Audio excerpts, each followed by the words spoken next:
आपल्या सर्वांना माहिती आहे की देशाच्या सर्वोच्च सभागृहाचे विरोधी पक्षनेते आदरणीय राहुलजी यांना जीवे मारण्याची धमकी ज्या पद्धतीने बोलल्या गेलेला आहे आणि ज्या पद्धतीने माजी पंतप्रधान एक महिला म्हणून आणि देशाच्या माजी पंतप्रधान म्हणून इंदिराजीबद्दल त्यांनी बोललं की ज्या पद्धतीने तुमच्या आजीला त्या पद्धतीने तुम्हाला म्हणजे या देशामध्ये तुम्ही काय आतंकवादी पद्धत लावली की काय, ज्या पद्धतीने तुम्ही बोलता आहात ते कोण आहे हे तरी तुम्हाला माहिती आहे काय? सर्वोच्च सभागृहाचे विरोधी पक्षनेते आहे आणि त्यांच्याबद्दल जी वाच्यता केली त्या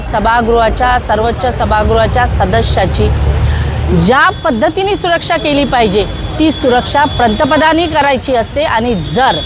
पंतप्रधान यांना पाठीशी घालत असेल तर महाराष्ट्रामध्ये मोठं आंदोलन होईल, देशामध्ये मोठं आंदोलन होईल आणि ज्या पद्धतीने तुम्ही वाच्यता केली आहे त्याला तर तात्काळ अटक आम्ही आंदोलन